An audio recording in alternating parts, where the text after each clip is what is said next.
Dr. James Schwartz from Wichita State University. Please give Dr. Schwartz a warm welcome. Thank you. And I think, Les invited me here because he thought you all needed ethics training. Is that the thought? My background is in philosophy, and I think a lot about space policy issues and regulation and law. So I tend to focus on questions: what justifies space exploration? What sort of regulations do we want to have that guide us as we think about things like utilizing near-Earth asteroids and other resources? Today, I guess I'm going to be talking about planetary protection and as it pertains ultimately to interstellar travel. But first, I've got a book plug. So this is something we just sent off to the publisher a few days ago. I'm in an edited volume on ethics and space exploration. We've got a wide range of contributors: Jacques Carnot from CNES, Steve Baxter, the author, Charles Cockell, astrobiologist, Franz von der Dunk, space lawyer, Mark Lupacella, who some of you might know from Goddard. All right, so a lot of people and interesting stuff. So if you are at all intrigued by the kinds of things I have to say in this talk, something you might want to check out when it comes out in, 2-3 months, as it were. But anyway, so thought here is planetary protection. And for those of you that don't know what these policies are, these are policies that are put in place to minimize the contamination of sites of interest in the search for life in the solar system. So it would be really unfortunate if you go to Europa, drill down into the ice, discover microbial life, only to later realize those were microbes you brought with you.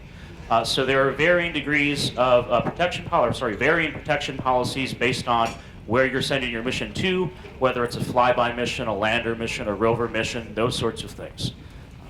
And the conventional understanding behind these is that we need these policies to preserve the viability of scientific research, right? You don't want to spend all this money on research only to later realize you've wasted it because you discovered life that you brought with you. But lately there's been a lot of interest, and I say lately in the sense of the last, 25 years, in thinking about planetary protection as an ethical issue. And COSPAR, the Committee on Space Research, has been sponsoring a lot of this discussion. And there's been this wider need, or rather a wider recognition that we need to talk about ethics when we're thinking about planetary protection. And the view that I think has taken hold of the community at large is something like protection is motivated when it involves some kind of direct consideration, direct moral care for the microorganisms that you're potentially discovering on Mars, Europa, etc. But I want to argue that this way of conceiving of ethics as it pertains to planetary protection is too narrow, that there are other ethical considerations that we ought to bring into play. And once we recognize those additional ethical considerations, this is going to be relevant for thinking about planetary protection for interstellar exploration and not just solar system exploration. And so what I want to do is not just contribute to a discussion about interstellar travel, but also try to say something that's relevant to policy here and now.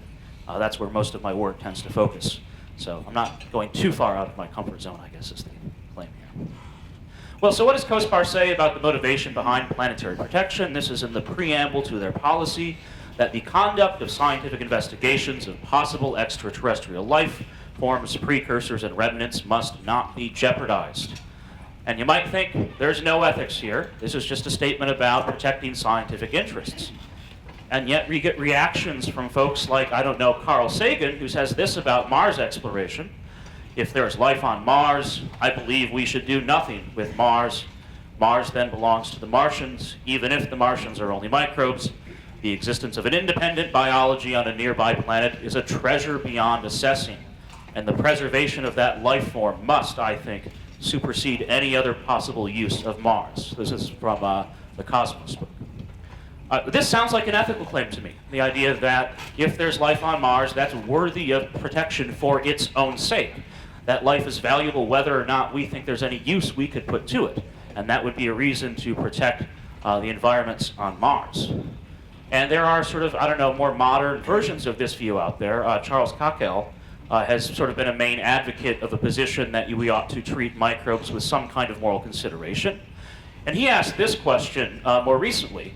Would we have any respect for these organisms, these extraterrestrial microbes? That is, any sense that we should not arbitrarily destroy them? It seems certain that we would. We recognize them as having a telos, or a purpose. It is their direction of development, their responses to their environment, and they're exhibiting the properties of having a good of their own that we respect. And here he's drawing on a lot of work in environmental ethics about alternative views of moral considerability. When is something the kind of entity that we need to take into consideration when we deliberate about what the right thing to do is? All right, so he's drawing on positions that have taken hold in environmental ethics and applying it to the case of extraterrestrial microbes. Maybe we don't buy into this, but this is a view that's gained some attention, at least in the astrobiology community. But again, what's the upshot here is that the view has taken hold that the only way that planetary protection could be considered ethical is if it's motivated by some kind of concern for extraterrestrial life, any that we might discover. And I think what we get here is a life bias in thinking about planetary protection. Maybe the life bias is the cause of these moves. Maybe these moves are the cause of the life bias. I don't want to sort of get into the ordering there. But there's something like this in thinking about planetary protection, that if you have a world that's life-bearing, or at least potentially so, or a satellite or other celestial body, then that's worthy of protection. We ought to protect it for the sake of that life. On the other hand, if you have a lifeless body, no protection measures need to be considered at all. And I think this is a sort of dominant filter in thinking about planetary protection. That was the old title, conceptual filters, as it were, but I like the new title a little better. It's punchier, right? And I think this bias is not properly motivated, right? We don't have a good enough philosophical or ethical justification for it. Because I think there are other duties that we need to be mindful of when we think about solar system exploration. And something that I've pushed for in my work is that we have a duty to engage in scientific research. We have a duty to learn about the solar system and the wider universe. And so activities that could compromise that duty are also things that we ought to consider invoking protection measures for. So it's not just the sites that are of interest to astrobiologists that we should worry about. We need to think about what's of interest to space scientists more generally. And I think if we have a greater sensitivity for the diverse array of scientific concerns in play in solar system exploration, that's going to make us more sensitive to a diverse reasons for protection. And one of my colleagues, Tony Milligan, I think expresses a nice sentiment that could maybe help get us into this mindset. Because think about how often we conceive of Mars as, say, a potentially dead or lifeless world. The moon is dead, cold, lifeless, there's no oxygen there. All right, well, maybe instead of thinking about what these things aren't, it might be helpful to think about what these places are. And as Tony says, it's a familiar human trait, but also a failing to encounter what is in terms of what it is not. It does not seem unfair to suggest that it is this sense of lack, this sense of what isn't there, which shapes and to some extent distorts perceptions and feeds a dismissal of calls for planetary protection. And yet what is there is also remarkable in its own right. So the thought is, we shouldn't be disappointed when we find out that some other planet fails to contain life. That's not as though it failed some test that Earth happened to pass. There still might be something of legitimate interest to the planet as it is. And so I think instead of conceiving of Mars as, say, a dead world, maybe the words of geologist Sean McMahon are going to be a little more helpful in thinking about what's important there. And I think this is nice. This is from his paper that's going to come out in my volume. But anyway, so the sky is electric blue in the glow of the setting sun. Sometimes the blue returns before sunrise in high, feathery wisps on the brightening sky, knock to loosen clouds in the upper atmosphere. The little moon Phobos rises and sets twice daily, passing in front of its smaller, slower twin Deimos. In the warmer seasons, low-latitude hillsides and crater flanks are painted in fine, dark, parallel strokes by trickles of salt water. On the floors of craters, black and red, sand and dust pile into ripples and dunes, the largest in the solar system. Dust devils are ubiquitous, scrawling dark curlicues on the desert floor, like the tracks in a cloud chamber. Now, what's a more interesting place to go and study? A cold, dead, lifeless world, or this? I mean, how we describe these environments influences how we think about whether they're worth protecting. And if our only focus is on whether it's dead or alive, that really distorts things and it sort of shuts off a whole bunch of interesting science. Okay, so broaching now the topic of moving on to interstellar travel, right, and interstellar protection. Interestingly enough, this has come up in protection policies. So this is part of a letter that was sent to the NASA Planetary Protection Officer about the end of the mission for Voyager and its planetary protection concerns. And so it says, okay, this document will record the project compliance for Voyager 2 at Neptune and the final disposition of the spacecraft relative to planetary protection. And both the previous and recently adopted NASA protection policies place requirements only on spacecraft which may encounter celestial objects in the solar system. Both Voyager 1 and 2 will encounter nothing further in the solar system because they will escape it. Thus, there are no requirements on the Voyager interstellar mission. All right, so protection policies only cover the solar system, so if something's going out of it, no protection concerns. And later on in the letter, it talks about, well, in about 40,000 years, we're going to get to some other system. So, maybe by then we'll figure things out. So I want to say that, look, when we're thinking ethically, whether we're talking about interstellar exploration or solar system exploration, when we think about protection, right, the strength of our various duties needs to be considered.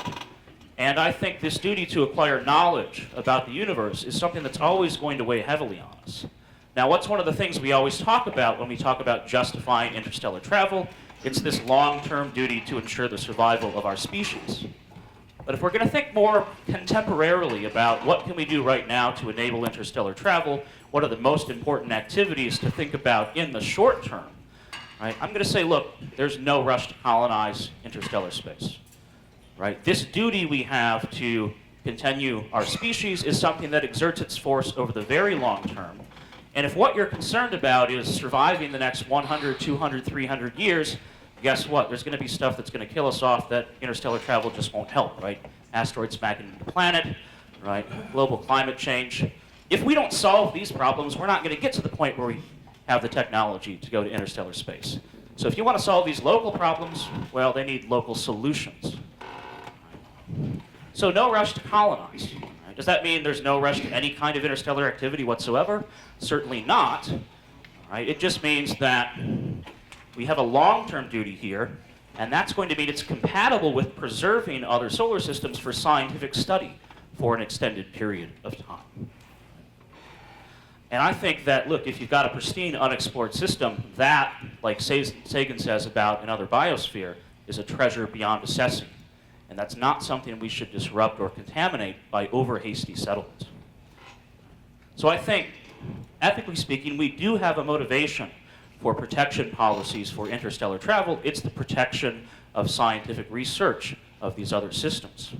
And I think that's ethical whether or not we expect to find extraterrestrial life. So one thing I think we should not take with us as we explore is the life bias that we get in present thinking about planetary protection policies, that there are legitimate scientific interests, whether we're looking at planets that have life, systems that have life, or those that don't.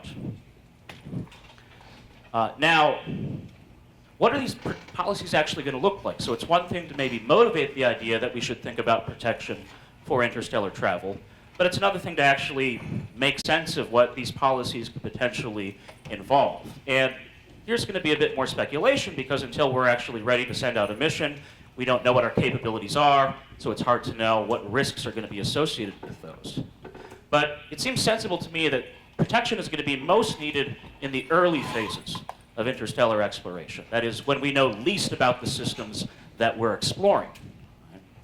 And so I think what we want to strive for early on are missions that have the lowest risk of contamination or disruption of sites of potential scientific interest, right? If we don't know what's there, we don't know what kind of things we might destroy if we're not careful.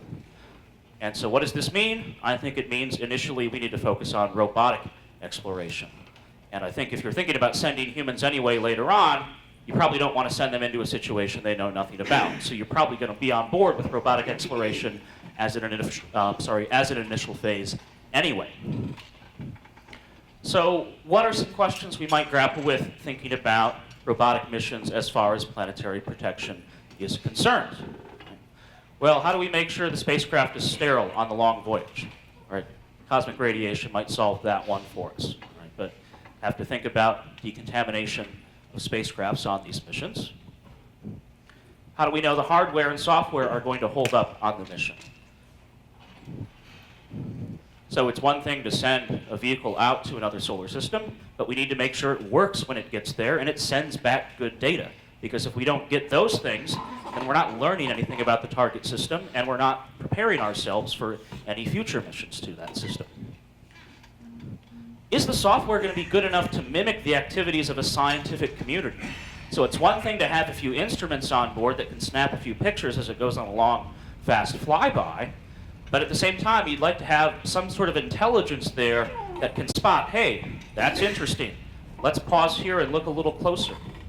If we can't have that kind of investigation, then we're not really getting a very effective knowledge of that system, right? So ideally, we'd have some intelligent software in control of this probe that can mimic the way scientists look and think about systems. And so I don't think that we should really even think about robotic exploration too seriously unless we can have guarantees with these issues. Right? Until we can shore this stuff up, any robotic mission is probably not going to be that reliable or send us very good information.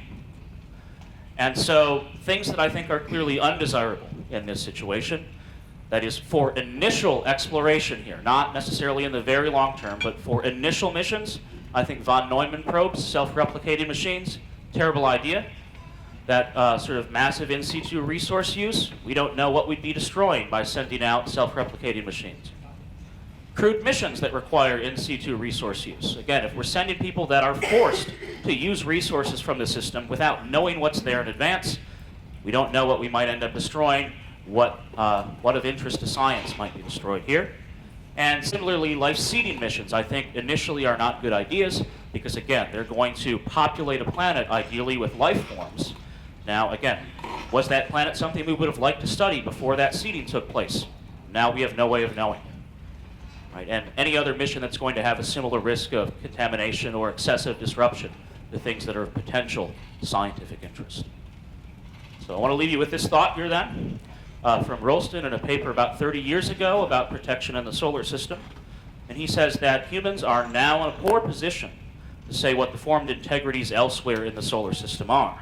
Speculating over what places, planets, moons should be designated as nature preserves would be more foolish than for Columbus to have worried over what areas of the New World should be set aside as national parks and wildernesses.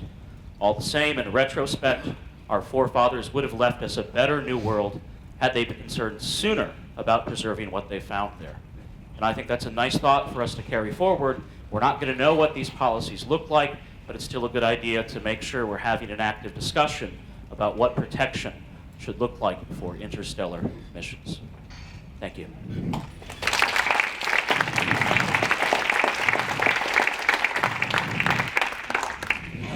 for some questions. Whoever gets the microphone first. Okay, two comments. First question, what you're really talking about, planetary protection, is something that goes back to Konstantin Velikovsky. And it was echoed, of course, by Gerard K. O'Neill and the other people involved in his space habitat study in the 1970s. Essentially, people who go to the stars are not going to be terrestrials. They're going to be people used to using the resources of asteroids or comets, which are lifeless, and they're going to be expecting to do the same thing when they get there. And we know that almost every solar system is going to have asteroids and comets that we presume are lifeless. The second point is, I notice with Carl Sagan, the date on Cosmos It's a recent reprinting of it. Okay, yeah. well, that Yeah. should be mentioned because I thought maybe you had access to a very sophisticated Ouija board. Yeah, no, it's the most recent edition. I think it's got like a foreword by Neil Tyson or something. But Okay. oops. As far as that first question is concerned,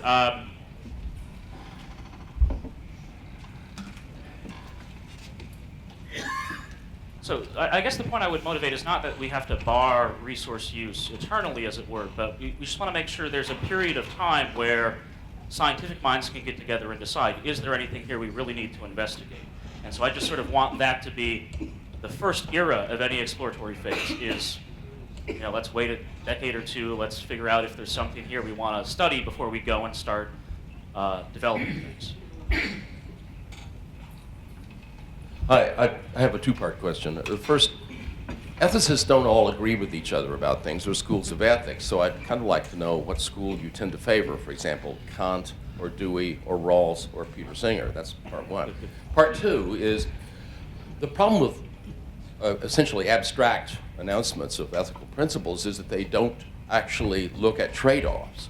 For example, some of us feel there's a significant probability that there's subsurface life on Mars. The recent methane emissions detected there at least suggest that it could be possible, because in fact we know that subterranean life on Earth also emits a great deal of methane. But the point is, exploring subsurface is extremely difficult. The cost, by the way, of one drilling mission to Mars is about $1.5 billion, and therefore there are trade-offs.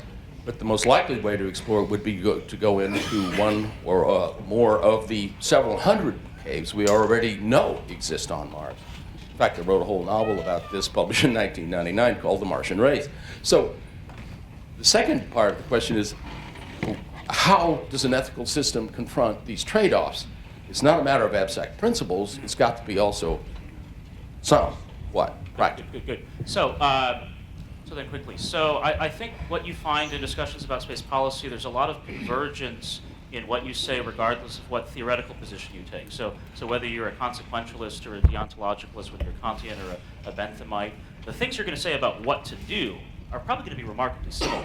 Your reasons behind it are going to differ. So I would maybe say that there's more agreement in ethics than you might think about low-level things. And then as far as, now I'm trying to remember what the other part of the question is. So the reply to the second part is that it's a consideration I'm pushing for us to keep in mind, and not necessarily an overriding one. And so the idea is, let's not forget about this. Let's not proceed as though there's never any concern at all for protection. So I might be stating the case more strongly than I need, just to get it in your head and think about it, as it were. Up until recently, it's been mainly the government governments that have been responsible for space missions and that kind of thing. But as the rise of commercial interests going into space, particularly long term, as they develop their infrastructure up there, how do you keep something like, say, a future East India company from who's poured billions or trillions of dollars into getting to another planetary system from getting there and being like, well, now we can't do anything in the system because we've discovered life? Yeah, so enforcement's a tricky question. How can you enforce really anything in the Outer Space Treaty when you're just talking about activities in orbit? I think we're just about out of time. Is that concerned? Okay. So that's another discussion. What might you say about enforcement? However, again, what I would push for is the same in that situation. That I want is a system that at least gives an opportunity for the scientific community to say, no, this is something we want to study. And so if you think about future regulations, what might those look like? You might have it as part of the licensing regime that you've got to bring scientists with you wherever you're going, so they can sort of hit the pause button if something comes up during the exploitation phase. Now, how practical is that? Is that something that's realizable?